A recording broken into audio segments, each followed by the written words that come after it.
Good morning student.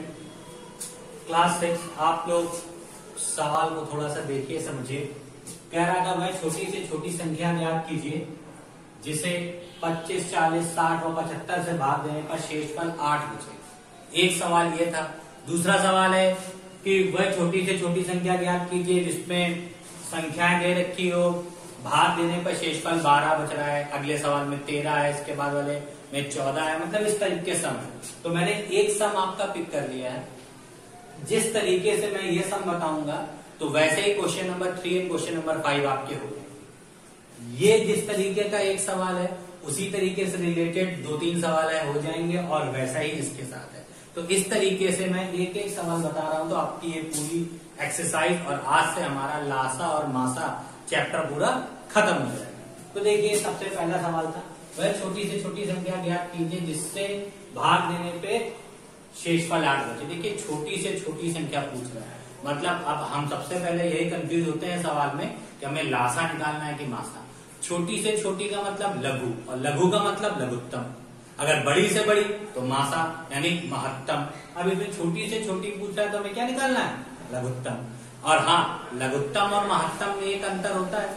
इसमें जो शेषफल होता है वो लास्ट में जोड़ा जाता है, उसपे पहले ही जोड़ दिया जाता है, उसमें पहले ही घटा दिया जाता है। बस इतना अंतर होता है और इसमें कोई बहुत बड़ा अंतर सवाल में नहीं होता है। तो आप लोगों की मैं एक्सरसाइज 4F और के 8 सवाल में से कम से इस तरीके के 3 और इस तरीके के 3 सवाल है तो आप लोग उसको कर लेंगे। और 4E में क्वेश्चन नंबर 4, क्वेश्चन नंबर 5 और क्वेश्चन नंबर 6 किसी में 11 शेष बच रहा है, किसी में 12 शेष बच रहा है। तो प्रोसेस पूरा इसी तरीके से करना है। तो आप लोग कंफ्यूज मत होइएगा और सवाल को ध्यान से देख के ध्यान से कीजिएगा। देखिए सबसे पहली चीज है छोटी से छोटी कह रहा था तो हम सबसे पहले लघुत्तम निकाल लेते हैं। देखिए 25, 40, 60, 75। सबसे पहले छोटी से छोटी संख्या से लीजिए, हम 2 इसे दे देते हैं। 25 कटेगा नहीं, 40 में डिवाइड किया 20 आया, 60 में डिवाइड किया 30 आया, 75 मैंने एज इट इज रखा। अब फिर हमने 2 से डिवाइड किया, 25 ऐसे ही आया, 10 टाइम्स गया और यहाँ 15 आया और यहाँ पे 75 आया। फिर मैंने इसको 2 से दिया, 25 ऐसे ही आया, 5 ऐसे ही आया, 15 ऐसे ही आया और 75 ऐसे ही आया। अब सारी डिजिट्स के लास्ट में 5 है, इसका मतलब डिजिट 5 से कटेगी। 5 5 जा 25, 5 1 जा 5, 5 3 जा और 5 15 जा। अब हम चाहे तो 5 से वापस से दे दें, 1 1 3 ऐसे ही, 5 3 जा 15 और लास्ट में हम 3 से देते हैं, 1 1 1 1। अब देखिए इन सब का अभीष्ट लासा निकालिए। अभीष्ट लासा 2 इंटू 2 इंटू 2 इंटू 2, इसके बाद 5 इंटू 5 इंटू 3। देखिए हम इन सब का मल्टीप्लाई करते हैं। कैसे करेंगे? देखिए हम कैसे करेंगे। 5 2 जा 10, 10 2 जा 20, 20 2 जा 40, 40 इंटू 2, 40 इंटू 3, 40 इंटू 3 120, 120 इंटू 5 600। हमारा 20 लासा कितना आ गया? 600। इसमें शेषफल क्या बच रहा था? 8। तो इसी शेषफल को हम इसमें ऐड कर देते हैं। तो यानी 600 प्लस 8 बराबर क्या आ गया? 608। तो ये हमारा आ गया क्या? लासा। मासा में हम लोग स्टार्टिंग में ही सबट्रैक्ट कर देते थे और इसमें हम लोग ऐड कर देते हैं। अब इसमें हम लोग ऐड क्यों करते हैं? लघुत्तम है, वैसे ही छोटा है। इसमें अगर शेषफल को और घटा देंगे तो संख्या और छोटी हो जाएगी, इसलिए इसमें हम इसको ऐड कर देंगे। तो ऐसे ही बाकी सवालों में आप ऐसे ही लासा निकालोगे, अभीष्ट लासा निकालोगे। अगर 11 शेष बच रहा होगा तो 11 जोड़ दोगे, 12 शेष बच रहा होगा तो 12 जोड़ दोगे। प्रोसेस आपको यही करना। अब दूसरा देखिए, 2 संख्याओं का लासा 16 और उनका गुणनफल 64 है तो मासा ज्ञात कीजिए। एक सिंपल फॉर्मूला याद रखिए, क्या कि लासा गुणे मासा बराबर पहली संख्या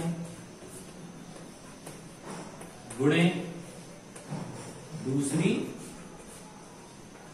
संख्या।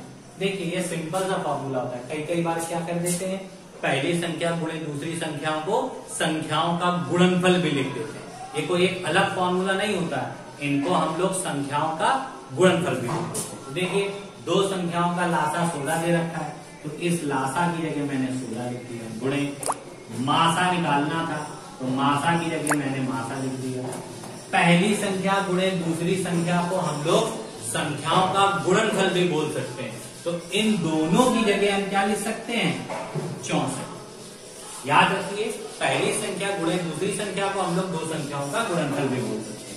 तो मासा हमारा इसमें क्या आ गया, गुणे की चीज है बराबर फाने की, तो बटे में 16, 16 चौको 64, तो मासा हमारा क्या आ गया बेटा, मासा हमारा आ गया 4। कोई दिक्कत, इजी सम था। इस फॉर्मूले के थ्रू हमने इस सम को पूरी तरीके से सॉल्व कर लिया। अब यही है, दो संख्याओं का लासा व मासा ये है, एक संख्या ये है तो दूसरी संख्या ज्ञात कीजिए। यही फॉर्मूला लगाएंगे, क्या होता है, लासा इंटू मासा बराबर पहली संख्या गुणे दूसरी संख्या। देखिए लासा क्या दे रखा है, मासा दे रखा है सवाल में 145, मासा दे रखा है 2175, पहली संख्या दे रखी है 725, दूसरी संख्या हमें ज्ञात करनी है, तो दूसरी संख्या हमें ज्ञात करनी है। अब देखिए अपॉन में उतार के लाइए 725 को, तो यहाँ केवल क्या बचेगा, दूसरी संख्या। देखिए क्या आएगी, 145 इंटू 2175 अपॉन 725। अब इन डिजिट को कट कीजिए, हम 5 से कट कर रहे हैं, याद रखिएगा 5 1 5, 5 4 20, 5 5 25, 5 4 20, 5 3 15 और 5 5 25। फिर 5 से 145 से पूरा 145 कट गया, तो 235 हमारी क्या आ गई, दूसरी संख्या। तो बस एक ही फॉर्मूले का इसमें इस्तेमाल किया जाता है, उसी फॉर्मूले से सम को सॉल्व करते हैं। बस अंतर क्या होगा, कभी पहली संख्या गुणे दूसरी संख्या दिया होगा, बोल देगा पहली संख्या दे रखी दूसरी निकालिए, और कभी कभी कह देगा दो संख्याओं का गुणनफल दे रखा। तो चीज एक ही होती है। इसी तरीके से आपको सारे सवाल को सॉल्व करना है, और कोई भी प्रॉब्लम हो तो हमसे पूछिएगा, पर इन सवालों की प्रैक्टिस जरूर करिएगा।